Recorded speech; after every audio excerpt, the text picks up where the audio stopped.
Bien. Alors, déjà, je me suis rendu compte que dans ce que j'ai fait la semaine dernière, j'avais oublié de démontrer quelque chose. Donc, je vais rappeler brièvement ceci. Donc, j'étais en train d'étudier quelque chose que j'ai noté L. Il y a beaucoup de L, beaucoup de Q, mais ce n'est pas grave. L de x de s moins x point ds sur tous les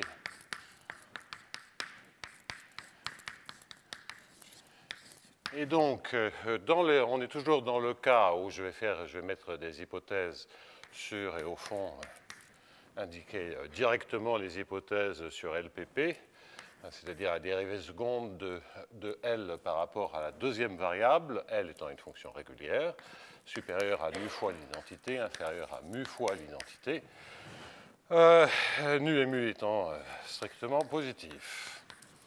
Et de sorte que ça entraîne bien sûr que L est entre deux fonctions quadratiques. Donc L est inférieur, ce n'est pas exactement le même mu, donc mu prime P2 sur 2 plus constante, moins nu prime sur 2, nu prime P2 sur 2 moins constante. Donc sous cette hypothèse, on a vu qu'il existait un unique minimiseur, que je vais noter maintenant x bar, je vais m'en servir dans un instant, que le L était C1, tout ça c'est si x moins y et si t sont suffisamment petits, sont inférieurs à un certain epsilon 0. Bon, quoi d'autre? On sait déjà que h de gradient x de L est égal à h de moins et de x, pardonnez-moi, h de y est de moins gradient YL. Ça avait été établi directement. On a en outre, grâce à ce qui est indiqué ici entre parenthèses, que L de x, y, t est inférieur à mu prime sur 2 x moins y carré, plus C. Oui, ça, on le sait de par les équations, mais je vais revenir sur ce fait-là. Est supérieur à nu prime sur 2 x moins y carré moins C. Pardonnez-moi, et ici, il va y avoir un C fois T et un moins C fois T. Donc tout ça, on l'a vu. Simplement, on dit que L de x et de x point est inférieur à mu prime P2 sur 2. Le plus C devient plus CT. Et le mu prime sur 2, ensuite on est ramené au cas d'un Lagrangien qui ne dépend pas de x. Et on a déjà vu que la réponse était ce que j'ai écrit, à part qu'il y a un sur T qui manque. Donc, dans la démonstration de l'unicité des solutions de viscosité, si on a toutes les informations, on a effectivement une manière simple d'obtenir l'unicité grâce à ces fonctions d'écart. Je ne veux pas utiliser le mot distance parce qu'elles ne sont pas symétriques, elles ne vérifient pas vraiment l'inégalité triangulaire, enfin elles ressemblent à quelque chose. Elles ne sont pas nécessairement positives, donc il ne reste quand même pas grand-chose des distances, mais ça mesure quand même les écarts. Bien. Alors, que dire d'autre? Oui, je voulais revenir sur cette identité parce que c'est quelque chose qui découle du fait que L est une solution de viscosité de deux équations, en x et en y, avec un dl sur dt devant, et donc, a fortiori, on a cette propriété. Mais ça sera utile parce qu'en plus, ça permettra d'anticiper sur l'examen des dérivées secondes. Ça sera utile d'avoir une autre démonstration de ce fait. Et en fait, la remarque que je veux faire, qui est une remarque utile et tout à fait générale, c'est que z de 0, je vous rappelle que z0, c'est LP de x bar de S et de moins x bar point de S. On sait que c'est z de S, pardonnez-moi. On sait que le couple x bar z vérifie, ainsi de suite, vérifie un système hamiltonien avec H, qui est la fonction convexe conjuguée, qui est l'hamiltonien de l'équation, la fonction convexe conjuguée de L, je rappelle tout ce qu'on sait, et comme ça vérifie un système hamiltonien, et bien sûr, H de x bar et de z de S est indépendant de S. Donc, si je regarde en S égale à 0 et que je regarde en S égale à 1, je trouve a priori la même chose. En S égale 0, je suis en X. En S égale à 1, je suis en Y. Donc, je sais, d'après cette information, que H de X et de Z0 est égal à H de Y et de Z de 1. Et donc, je retrouverai le fait qu'on peut déduire des équations. Je le retrouverai si j'établis le fait que Z de 0 est égal à gradient X de L de XYT. Là-dedans, x, y, t sont fixés, et que z de 1 est égal à moins gradient y. Bien entendu, comme entre x et y, c'est simplement le renversement du temps, je vais faire la démonstration pour x, étant entendu que pour y, on a exactement la même propriété en simplement changeant le sens du temps, ce qui d'ailleurs permet de comprendre pourquoi il y a un signe moins qui apparaît. Bien. Alors, ceci, c'est en fait un fait extrêmement classique. Dans la théorie de Hamilton-Jacobi du calcul des variations, ça peut se trouver. C'est un fait encore bien plus général en contrôle optimal. C'est ce qu'on appelle le lien entre ce qu'on appelle d'une part la programmation dynamique et d'autre part le principe du minimum de Pontryagin. Donc ça, c'est des faits totalement classiques. Je vais simplement ici exhiber une démonstration très simple qui a en outre l'avantage de préparer le terrain pour une démonstration du même acabit, qui sera aussi très simple, qui permettra sans calcul de se débarrasser des dérivées secondes, enfin sans calcul complexe. Alors donc, démonstration du premier fait que je souligne. Bon. Alors, essentiellement, il s'agit de dériver la valeur d'un problème de minimisation en faisant varier la contrainte. Il est plus classique de faire varier, d'avoir des contraintes fixes, c'est-à-dire toujours le même problème, et d'avoir un critère que l'on minimise qui dépend d'un paramètre et de dériver par rapport à ce paramètre. Ça rend les choses beaucoup plus transparentes, vous le verrez dans un instant. Alors, on va se ramener à ça. Comment on va se ramener à ça? Eh bien, ce que l'on va dire, c'est que si je regarde un point x bar plus h, je vais me servir uniquement de trajectoires x qui vont de petit x à petit y en temps t, et je vais les déplacer par une droite qui va de h, par un segment de droite, qui va de h à 0. De sorte que je partirai de x bar plus h et que j'atterrirai en y. Qu'est-ce que ça veut dire? Ça veut dire que je constate que L de x plus h, y, géométrie qui est fixée dans toute l'affaire. Eh bien, je peux évidemment le réécrire sous la forme inf de l'intégrale de 0 à t de L de x bar de s plus, et là on va voir ce que l'on rajoute, et moins x bar point, et évidemment, ça sera la dérivée de ce que je rajoute qui apparaîtra là. Donc, qu'est-ce que je rajoute? Comme je le disais, c'est le segment de droite liant en temps t h à 0. Ça fait... Est-ce que je vais arriver à faire ce calcul correctement? C'est pas gagné, donc ça doit faire h1 moins t.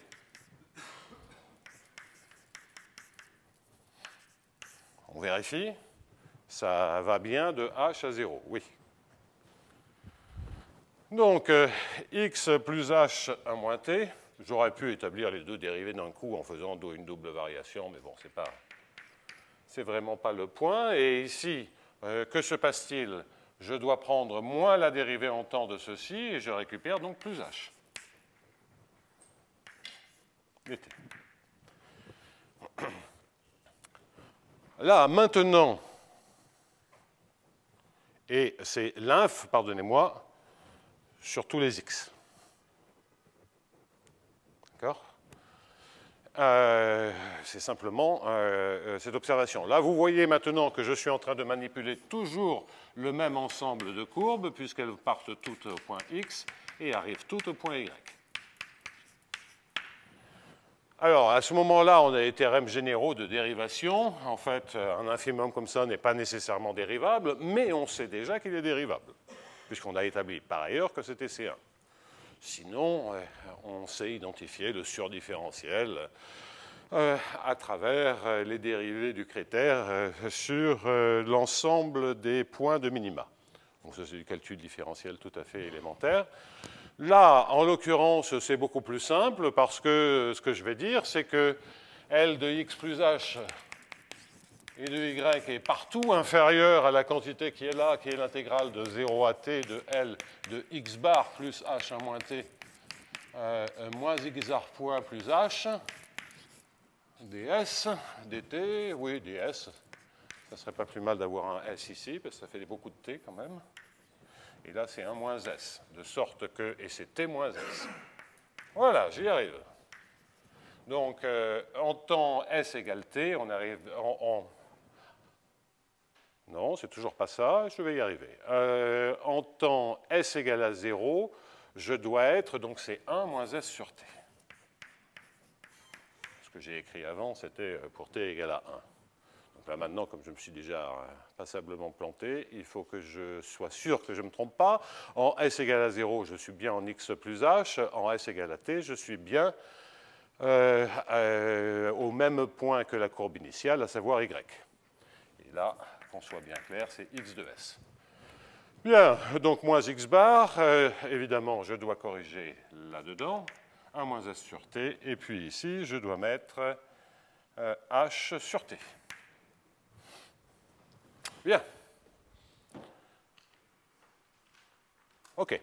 Alors, donc, 1 moins s sur t, h sur t, peu importe, ds. Donc, ceci est vrai quel que soit h, et pour h égale à 0, il y a égalité.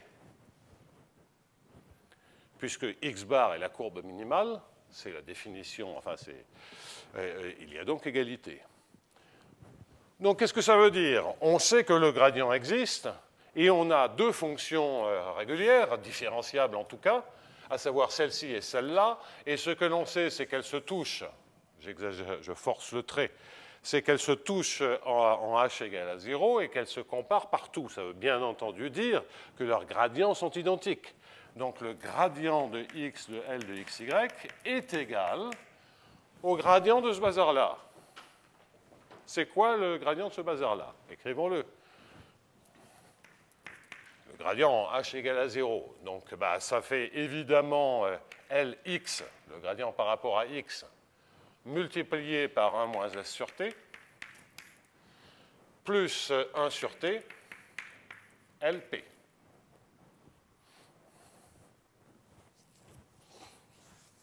Donc, simple différenciation à vue sous le signe intégral. ds. Bon, alors, pourquoi il y a du z là-dedans? Il va falloir faire une petite manipulation en se souvenant que x bar vérifie l'équation de L'Euler-Lagrange, qui n'est rien d'autre ici que Lx au point x bar moins x bar point. Donc, je l'écris pour le premier. Plus d sur ds de Lp, de la même expression, est égal à 0.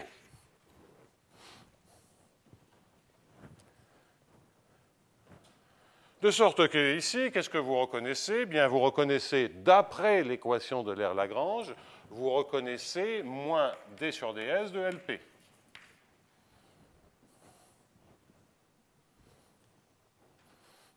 Bon, que voulez-vous faire d'autre si ce n'est que d'intégrer par partie? Faisons cela. On intègre par partie.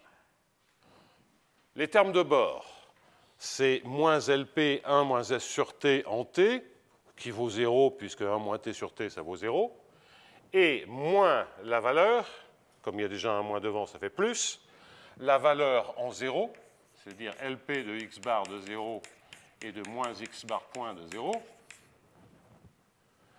1 moins s sur t en 0, bah, ça fait 1. Et là, on reconnaît bien sûr z de 0.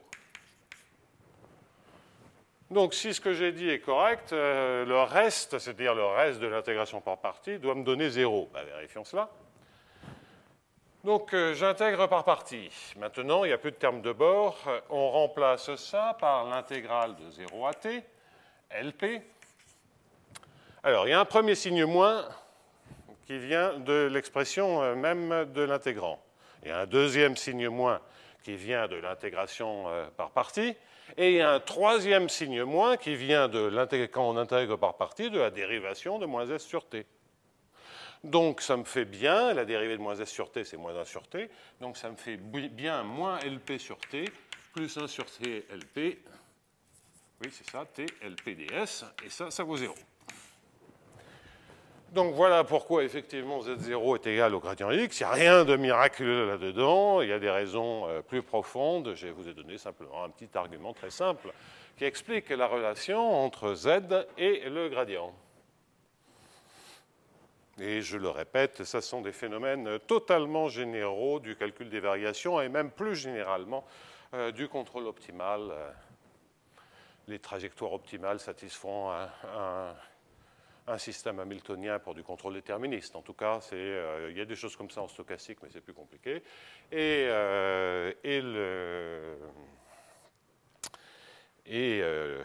le lien entre une quantité obtenue, enfin entre une des composantes du système hamiltonien et le gradient.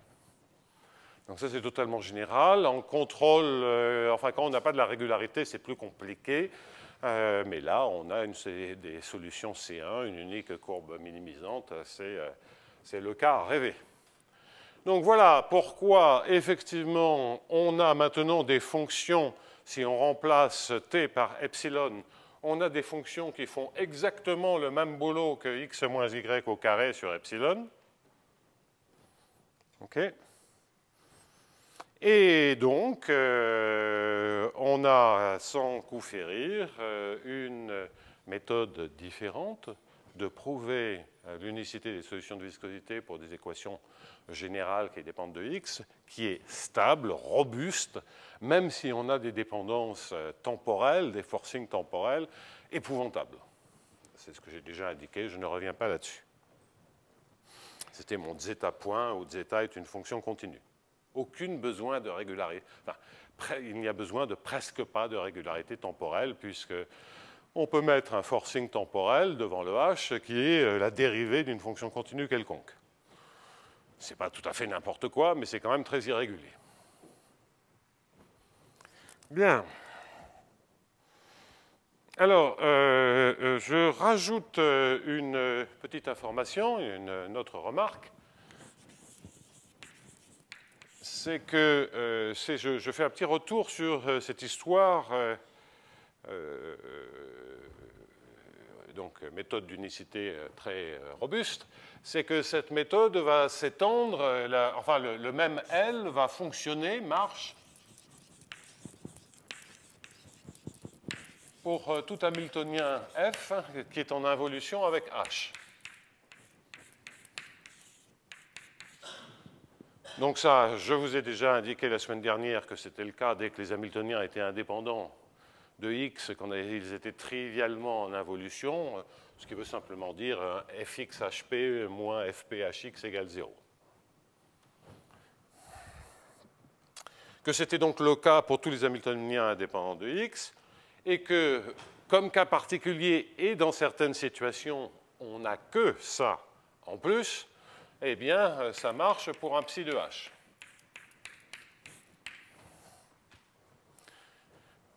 Donc, il est assez naturel, où psi est une fonction quelconque, une fonction réelle de R dans R quelconque, régulière, si vous voulez.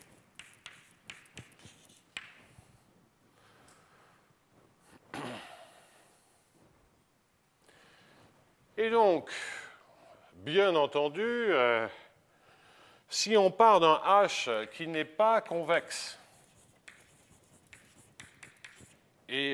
ou pas fortement convexe, c'est-à-dire les hypothèses sur les dérivées secondes ou pas fortement convexe, c'est-à-dire on ne vérifie pas les hypothèses sur les dérivées secondes qui sont là-bas. Une question naturelle, c'est de savoir si on peut trouver un h tilde qui est une fonction de h pour lequel je peux faire marcher la démonstration, parce qu'à ce moment-là, grosso modo, en prenant phi-1, eh bien, j'aurai le L qui marche pour h tilde marchera pour h. Donc on peut se dire, au fond, quels sont les Hamiltoniens qui, transformés par une fonction qui change uniquement les valeurs, deviennent des Hamiltoniens convexes et en plus deviennent des Hamiltoniens fortement convexes comme cela. Alors, la première remarque, c'est que déjà, pour qu'on ait une chance que ça marche, ben, il faut que ça soit, que h tilde soit, comme on dit, quasi-convexe.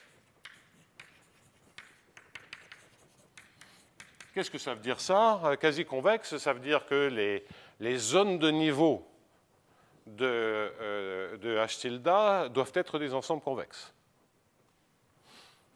Parce que quand vous faites une transformation non linéaire, ben, vous ne changez pas les zones de niveau, vous changez les valeurs des zones de niveau. Bon, il peut y avoir des cas ou des plats, des choses comme ceci, mais grosso modo, ensuite par des phénomènes de continuité, c'est pas très gênant. Donc quasi-convexe, c'est-à-dire ligne de niveau convexe. Pardon, les ensembles de niveau, les ensembles où h tilde est inférieur à petit a, doit être un ensemble convexe, quel que soit a. Mais il y a plus que ça, c'est qu'il doit y avoir, il faut qu'on aboutisse à un Hamiltonien qui est fortement convexe. Et ça, c'est une information sur les dérivées secondes. Et en fait, ça ne va être possible que si on a des restrictions sur la courbure des ensembles convexes. Non seulement ils doivent être convexes, mais ils doivent vérifier quelque chose sur la courbure. De sorte que quasi-convexe, mais plus des conditions qui vont assurer le fait que h tilde PPP est comme il faut. Et ça, c'est pas gratuit. C'est d'ailleurs pour ça, c'est d'ailleurs une motivation pour se dire qu'est-ce que l'on peut faire pour affaiblir cette condition de forte convexité, j'y viendrai après.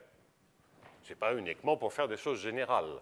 C'est que si on essaie d'affaiblir la convexité, on sait, je l'ai déjà indiqué, on peut construire des exemples, si j'ai le temps j'en parlerai, on sait qu'on ne peut pas aller trop au-delà de la convexité, mais le cas quasi-convexe, c'est-à-dire de fonctions dont les zones de niveau sont convexes, ce qui en dimension 1, une fonction convexe, c'est un bazar comme ça. Bon, là, je la fais croître à l'infini, pas nécessairement.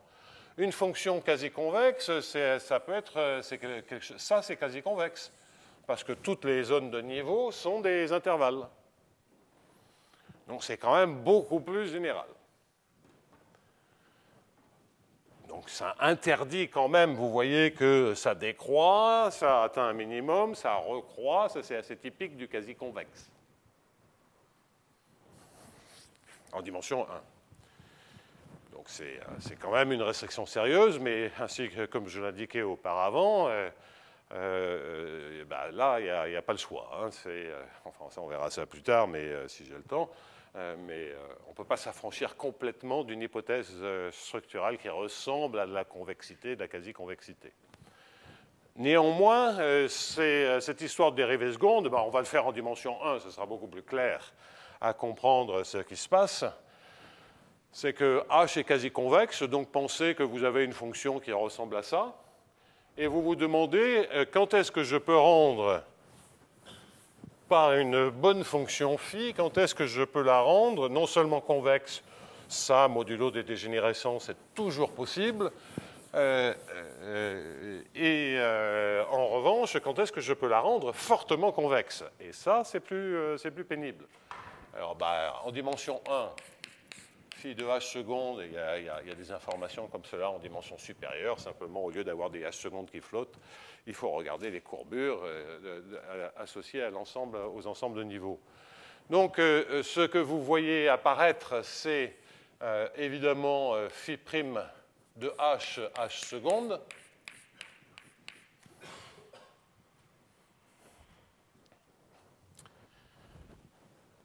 plus phi seconde de h et de h' carré.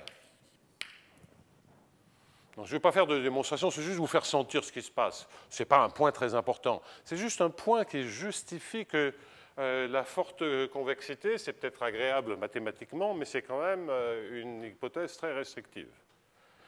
Malheureusement, on verra aussi qu'on ne peut pas faire n'importe quoi en gardant la convexité, mais on ne peut pas faire n'importe quoi pour s'affranchir de la forte convexité.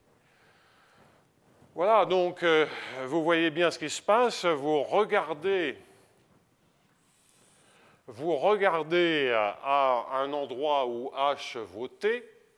À ce moment-là, vous avez, au point de minimum, il n'y a grosso modo pas de problème. Je veux rendre ça à la fois minoré et majoré, grâce à phi. Donc vous voyez bien que h, il faut que je suive les valeurs de h et que je regarde en explorant les valeurs de h si je peux faire cette déformation pour rendre ceci à la fois minoré et majoré. Donc de manière très imagée, on observe que si au minimum, c'est pas trop dégénéré, et ça c'est vraiment pas le problème, on a un h seconde ici qui est strictement positif. Là, j'ai essentiellement rien à faire près du minimum. Le phi', ça marche. Le phi', je peux prendre 1. Le h', il est pratiquement nul. Le phi seconde, il est nul. Donc là, au voisinage du minimum, il n'y a presque rien à faire, en tout cas si la dérivée seconde est strictement positive. Sinon, il faut un peu le resserrer, c'est possible, ce n'est pas un souci. Condition que ce ne soit pas trop plat quand même. Bien. Donc, après, on commence à monter dans les valeurs. Alors, dès qu'on commence à monter dans les valeurs, à nouveau, s'il n'y a pas de dégénérescence, c'est-à-dire de zone de plat, bien le phi' est strictement, le h' est strictement positif. Donc, on voit bien que là, j'ai quelque chose de strictement positif et je vais pouvoir compenser le fait que h seconde, en jouant sur phi' et phi seconde, je vais pouvoir compenser le fait que h seconde ne soit pas nécessairement positif pour rendre ça strictement positif.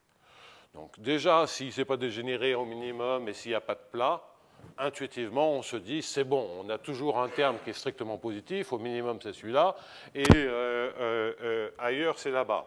Et phi' et phi seconde, on peut essentiellement les choisir comme on veut l'un par rapport à l'autre. C'est une équadif après. Donc ce n'est pas une démonstration complète, ça présente honnêtement pas grand intérêt. Mais il y a effectivement un certain nombre de restrictions, et en particulier le fait qu'il n'y ait pas de plat. En dimension supérieure, c'est encore un peu plus méchant, parce que là, il n'y a pas de courbure. Un point. Mais en dimension supérieure, il y a un problème de courbure le long de la ligne de niveau, et si d'aventure on a un plat, mais c'est un plat de codimensions différentes, si on a un plat sur la ligne de niveau, là, il y a un problème, parce qu'on ne va pas pouvoir le redresser. Quand je prends une fonction qui est fortement convexe, les ensembles de niveaux sont fortement convexes, c'est-à-dire ont des courbures minorées et majorées, enfin ici minorées et majorées, automatiquement.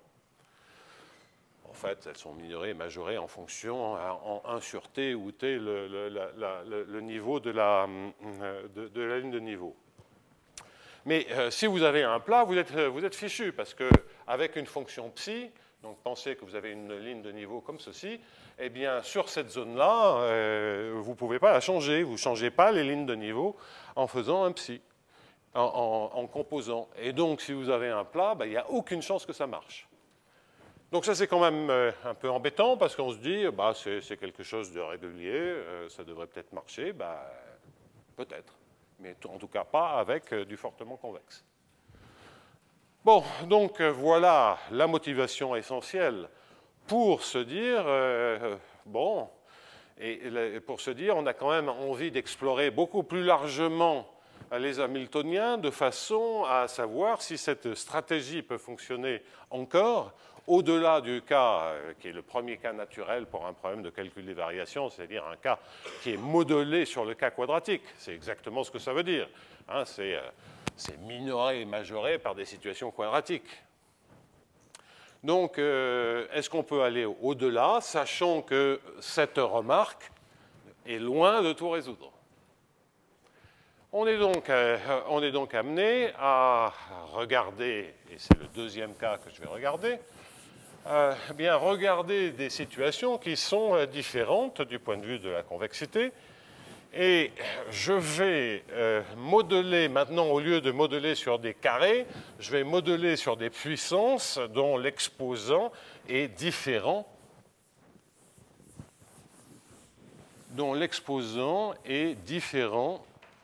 Il y a un souci de son? Oui. Donc maintenant, on va regarder des situations qui, au lieu d'être modelées sur des aspects quadratiques, va être modelées sur des puissances, comme je le disais, différentes de 2. Et on pourrait se dire, oh là là, après, il va prendre des puissances différentes de 2, puis après, il va regarder un Hamiltonien général, on ne va jamais s'en tirer de ce truc-là. La réponse est non, on va s'en tirer parce que déjà, avec les puissances, ça ne va pas marcher tout le temps. Donc, ce qui montre qu'il y a des limites sérieuses à cette approche. Alors, c'est ce que nous allons donc comprendre, et après, je dois dire, faire un Hamiltonien absolument général. Je suis sûr qu'on trouvera des volontaires pour étudier ça. C'est d'ailleurs une jolie question. Hein. C'est vraiment, je la laisse à qui veut regarder des conditions complètement générales, abstraites. Qu'est-ce qu'il faut? Est-ce qu'on peut vraiment totalement raffiner? Je me contente de dresser les contours de cas qui sont modelés sur des situations homogènes mais de degrés différents. Et donc maintenant, deuxième cas. Eh bien, je vais tout de suite écrire des hypothèses sur LPP. Donc, LPP qui va être majoré par mu fois, et au lieu de mettre l'identité, je vais mettre ici P à la puissance Q-2 fois l'identité, et nu fois P à la puissance Q-2 fois l'identité. Toujours avec nu et mu strictement positifs. Et Q là-dedans étant strictement plus grand que 1. Et la première chose que je vais regarder, c'est le cas qui, lui, va toujours marcher, où Q est strictement plus petit que 1, c'est strictement plus petit que 2. Bon. Et la question que l'on va se poser, c'est effectivement, donc de sorte que, pardonnez-moi, la question que l'on va se poser, c'est de refaire tout le bazar qu'on vient de faire. Alors, on sait maintenant comment s'y prendre. On a vu d'ailleurs qu'il y avait des bouts de démonstration qui étaient complètement indépendants de l'aspect purement quadratique. S'il y a un unique minimum, c'est C1.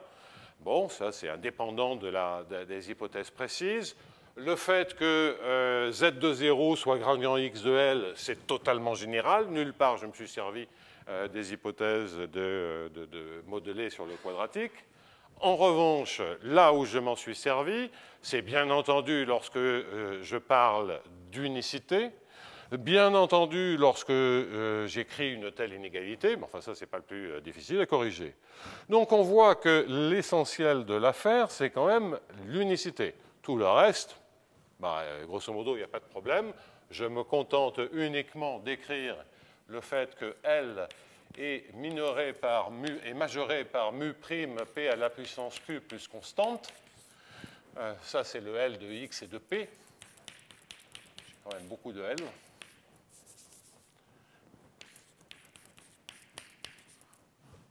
Bon, allez, on va mettre un 1 sur Q.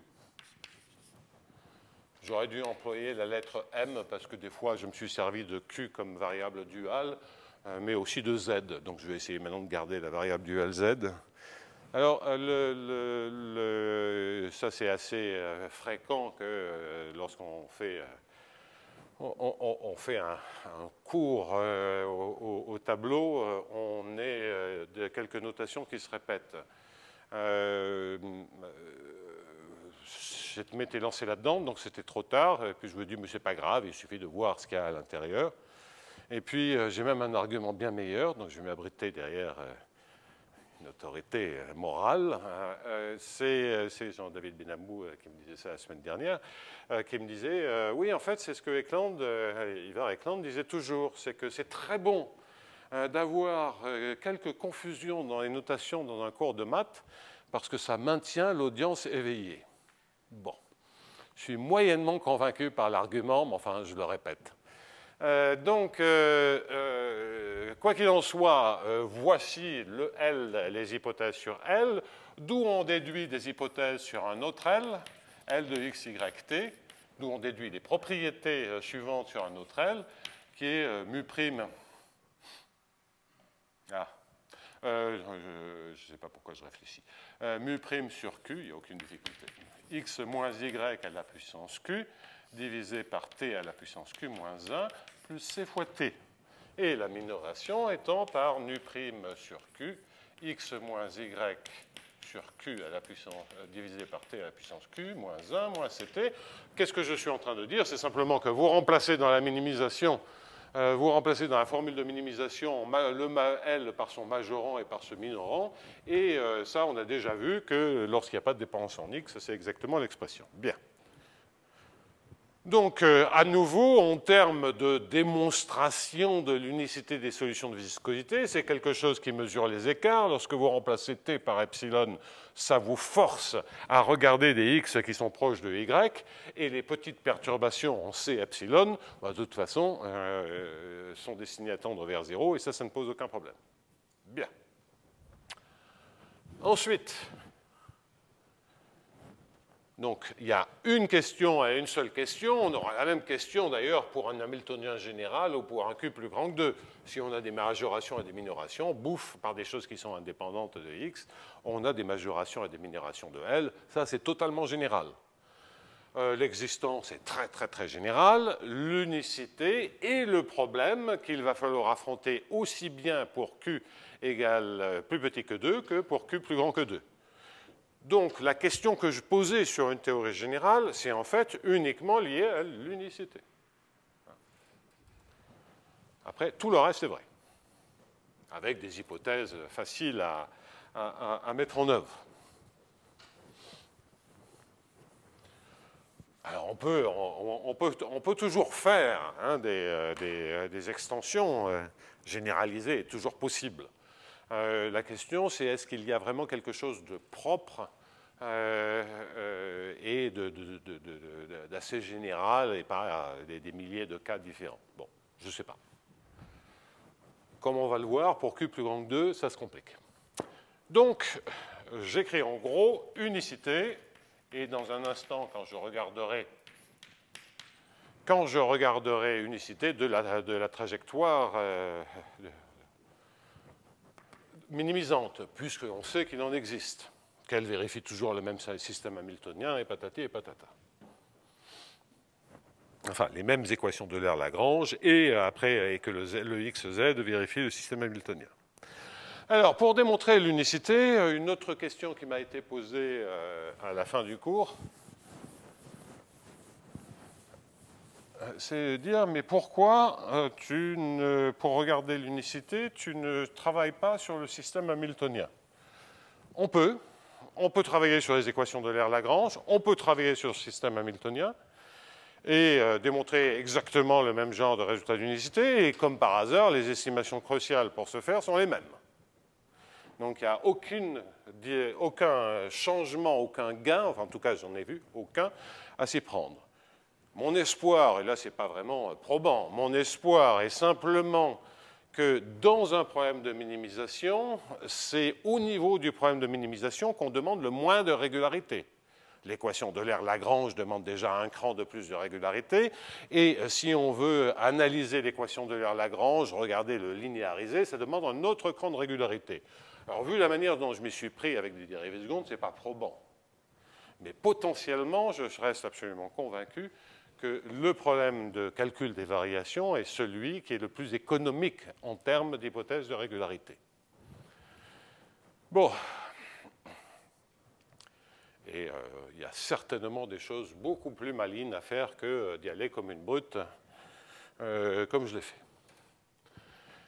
Donc, comment je m'y suis pris? Eh bien, j'ai essayé de déterminer la convexité, en tout cas sur une certaine boule qui contient les courbes extrémales, de déterminer la convexité de l'intégrant. Bon, ben, essayons de reproduire ceci. Et je regarde, là, pour regarder la convexité, c'est pour ça que je me sers de dérivée seconde, je regarde la deuxième variation, donc deuxième variation du critère.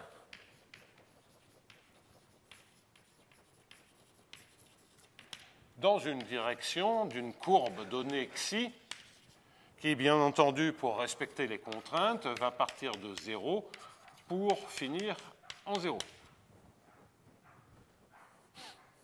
Il y a quelqu'un qui proteste sur ce que je dis. Bon, alors, le xi.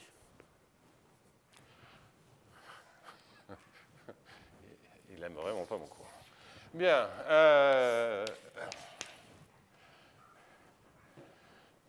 Intégrale de 0 à t de Lxx, je n'écris pas les ingrédients, xi carré. Quand je mets xi carré, c'est en fait, tout ceci c'est vectoriel. Donc Lxx c'est une matrice, c'est Lxi, xj, xi, xij.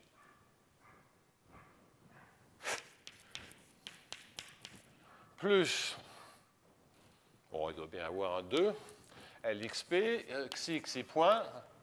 Même chose, Lxi, Pji, xi point, xj point. Xi point, xj point. Bon, alors il faut faire attention au IJ, donc c'est la version symétrique de ceci. Bon. Plus LPP, moins par moins, xi point carré. Et la question, c'est, en tout cas peut-être sur une certaine boule, ce sera plus de H1 parce que les boules que l'on a étaient liées au caractère quadratique, mais sur une certaine boule, est-ce que ce bazar-là est convexe? Strictement convexe? Bien. Bon, ben regardons. Comme auparavant, on doit donc obtenir de la forte positivité de ce machin.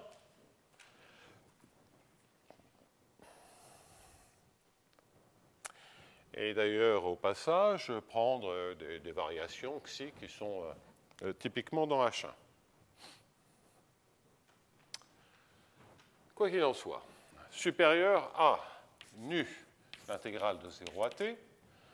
Et là, le LPP, par quoi je le minore? Eh bien, je le minore par nu fois P-2. P, c'est x point. Donc ici, ce que j'ai, c'est un x point à la puissance Q-2 fois un xi point carré. Maintenant, je mets des normes.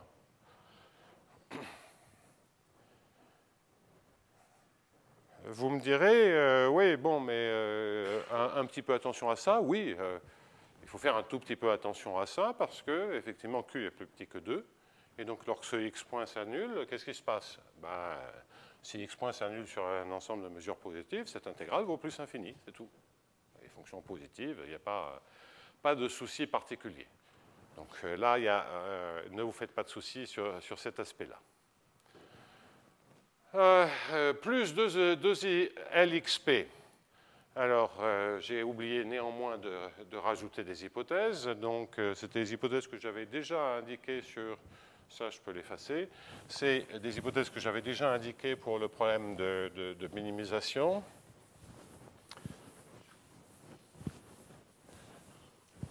Enfin, c'est l'analogue. Je vais toujours faire des choses qui sont modelées.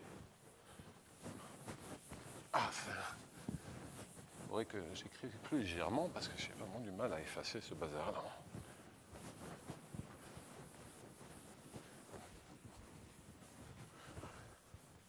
Bon, alors, donc, pardonnez-moi, mais j'ai oublié de dire que L de xpp est majoré par C fois 1 plus P à la puissance Q-1 et que Lxx est majoré, c'est toujours modelé sur la puissance Q, est inférieur à C fois 1 puissance Q.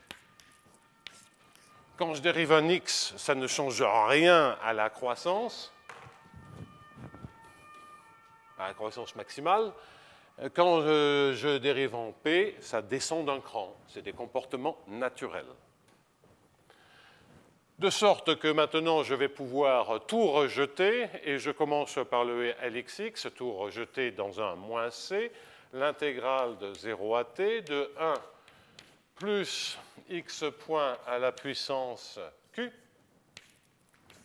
fois norme de xi au carré.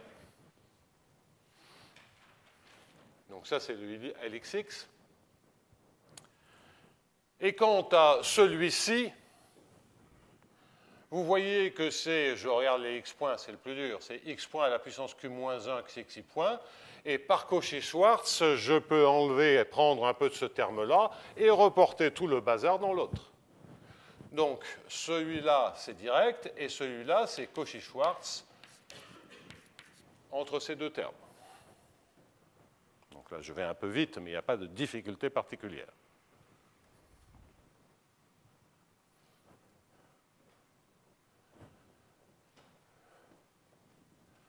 Bien. Et puis maintenant, qu'est-ce qu'il nous faut faire? Bien, ce qu'il nous faut, c'est obtenir des informations que l'on doit écrire de manière convexe pour pouvoir conclure, des informations sur x points pour pouvoir conclure comme on l'avait fait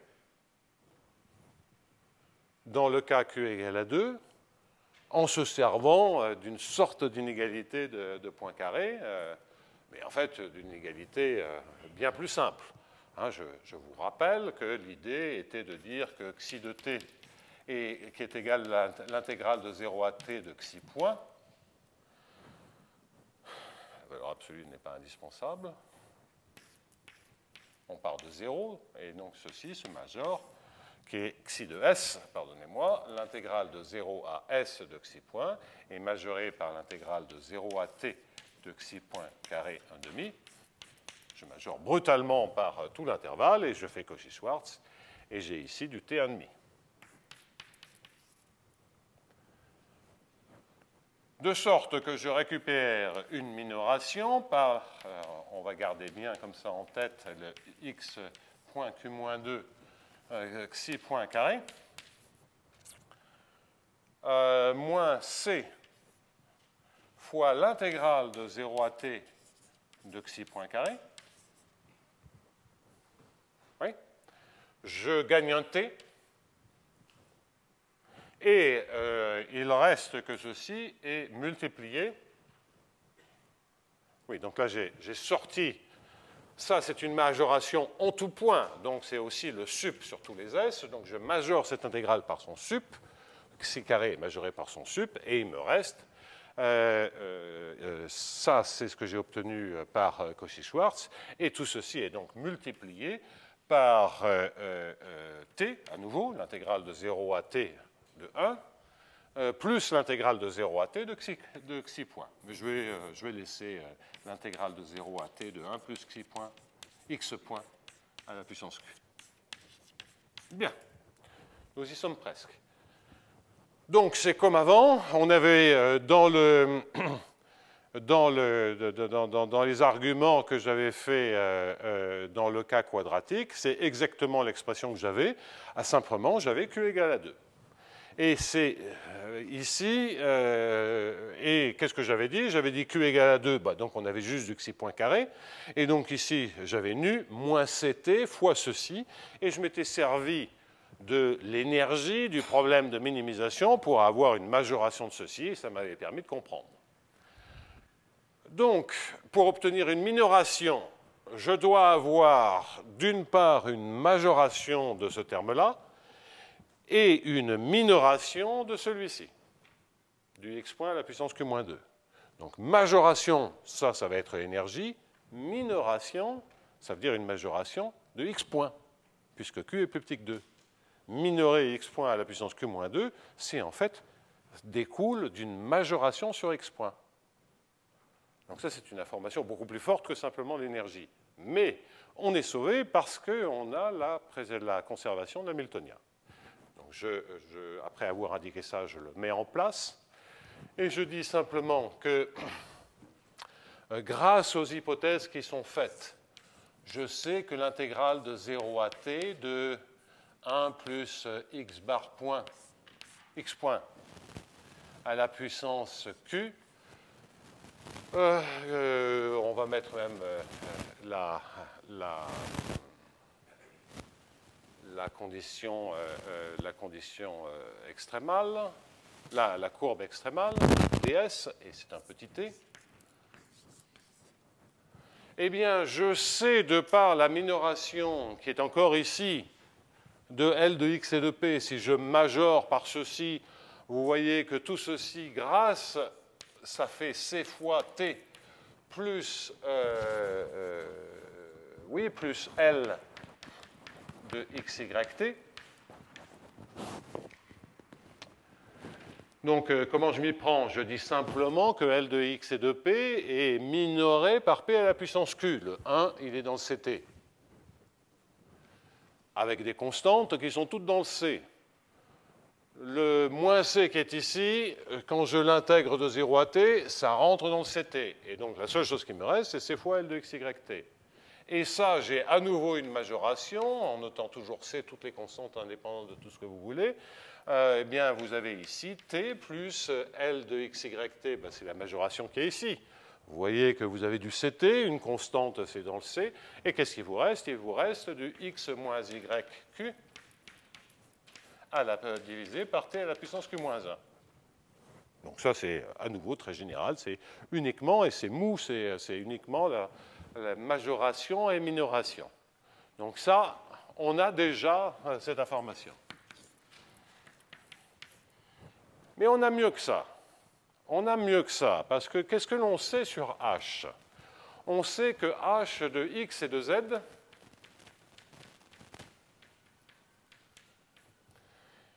est égal à une constante.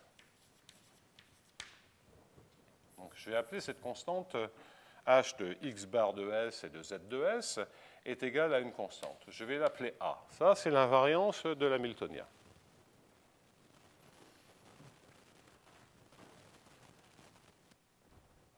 OK? Qu'est-ce que je veux utiliser? Je veux utiliser le fait que L se comporte comme P puissance Q. Et donc, ça veut dire que H se comporte comme Z à la puissance Q'. Où Q' est l'expression conjuguée.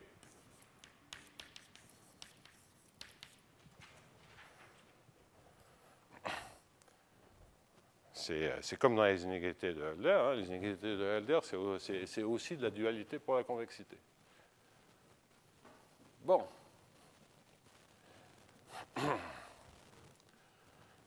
Oui. Donc maintenant, il faut qu'on comprenne bien. Ça veut dire que Z de S, il se comporte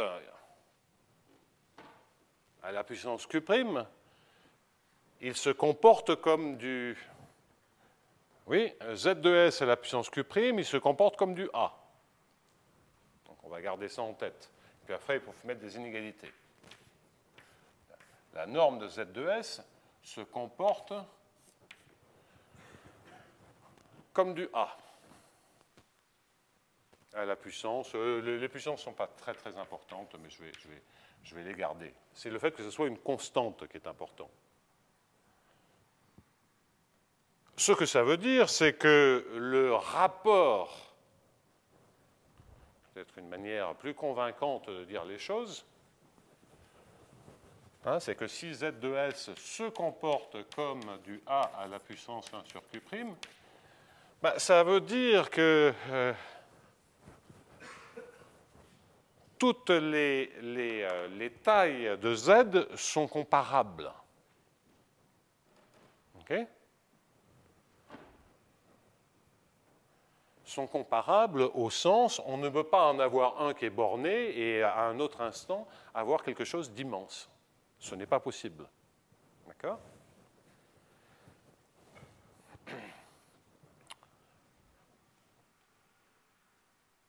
En d'autres termes, ce que vous déduisez à l'évidence de cet hamiltonien, c'est que le maximum, je vais écrire les choses comme ceci, j'étais en train d'essayer de trouver l'argument le plus convaincant. Le maximum de Z de S, et le A, je ne connais pas sa taille. Hein. Ce A, ce n'est pas un C, sinon j'aurais marqué C.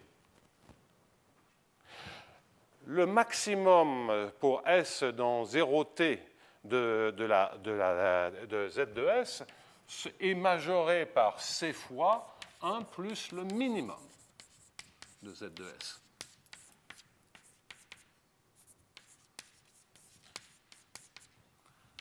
Pourquoi? Parce que ça se comporte tout comme du Z à la puissance Q'.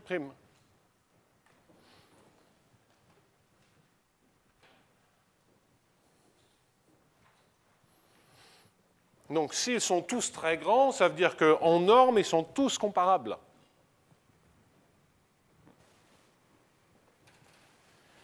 Bien.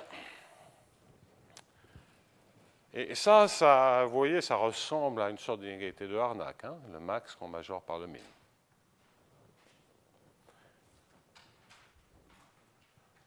Alors, si ça ne vous saute pas aux yeux, il faut écrire les choses avec des inégalités. Hein, comment on comprend ceci, et pas simplement avec un semblable, mais j'essaie de donner l'intuition pour ne pas vous noyer dans les inégalités. C'est le genre de truc, on ne comprend pas pourquoi c'est vrai, mais une fois qu'on l'a compris, on trouve ça évident. Donc pardonnez-moi d'en dire juste un petit peu plus. Eh bien, ce que je vais dire, c'est que h de x et de z, il est minoré, et je vous promets, on ne comprendra plus rien avec les inégalités. Donc, h de x et de z est supérieur à alpha fois z à la puissance q' moins c, supérieur à ça, et inférieur à bz à la puissance q' moins c. Et donc là, vous voyez instantanément ce qui se passe maintenant, c'est que si je regarde z à un instant quelconque, à la puissance q', eh bien, il se majore par a plus c sur alpha,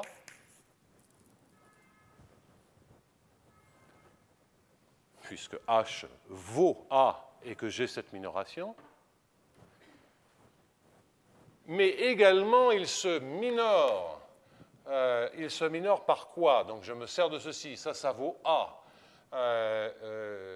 Il se minore par A plus C sur bêta.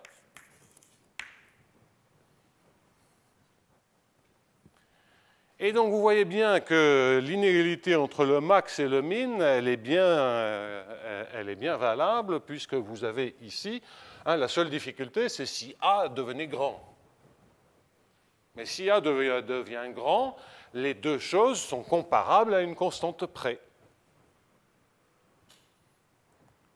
Et c'est bien volontaire que je n'écris pas trop d'inégalités, c'est simplement que vous voyez ce qui se passe. Bien. Maintenant, le passage de x bar point à z se fait par LP. En d'autres termes, on a LP, j'oublie la première composante, elle ne joue aucun rôle. X bar point est égal à Z. OK, 1 sur Q', c'est bon. Et le LP, il se comporte comment? Eh bien, L se comporte comme du LP se comporte comme du P, puis L se comporte comme du P puissance Q. LP se comporte comme du P à la puissance Q moins 1. La norme de LP se comporte comme la norme de P à la puissance Q moins 1. Toujours à des constantes près, ça veut dire que c'est pris en sandwich par une constante fois PQ-1 plus C et minoré par une constante fois PQ-1 moins C. Eh bien, ça entraîne que, à nouveau, les x points doivent tous être de la même taille. Au sens qui est là. Ça entraîne une sorte de suite d'inégalités de Harnack. Ça entraîne que le maximum de x bar de S,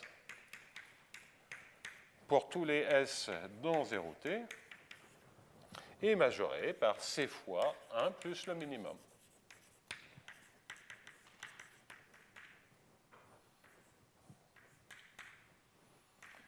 Et ça, et c'est des x bar points. Et le minimum, je peux le majorer par l'intégrale. D'accord? Donc, la moralité de l'affaire, donc ça c'est la seule nouveauté de la démonstration, elle est là. C'est d'observer que si on a une information grâce à l'énergie, enfin grâce au Lagrangien, sur l'intégrale de 0 à t de x point puissance q, en fait, grâce au fait que ça résout un système hamiltonien et que tous les trucs se comportent comme des puissances, on a en fait une borne ponctuelle. Et que cette borne ponctuelle, ça on pourrait l'avoir par d'autres manières, mais surtout on a une borne ponctuelle par la norme L1, par la norme LQ, c'est les inégalités de Harnack. Toutes les choses en taille sont équivalentes. Donc ce que cela veut dire, c'est que le maximum de x bar point de S, pour tous les S dans 0t, se majore par C fois, et je vais diviser par t, C fois t plus l'intégrale de 0 à t de x bar, l'intégrale de 0 à t de 1 plus x bar q. Et tout ceci, c'est à la puissance 1 sur q. Et je dois donc maintenant diviser par, je mets un c, et je divise par t à la puissance 1 sur q.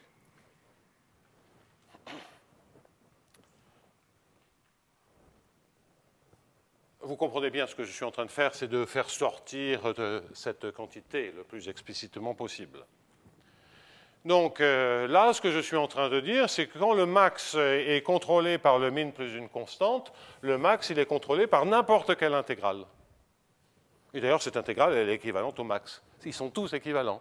Bah oui, quand vous avez le vrai Harnack max majoré par une constante fois le min, le max, le min, toutes les intégrales sont de même taille, sont toutes équivalentes. Donc c'est pas vraiment Harnack, mais ça ressemble beaucoup. C'est bien entendu une propriété de régularité très proche de Harnack qui provient du fait qu'on a une solution des équations de l'R-Lagrange et que c'est fondamentalement des équations des systèmes elliptiques et des bons systèmes elliptiques. Même s'il n'y a qu'une seule variable, c'est en fait des systèmes elliptiques en dimension 1.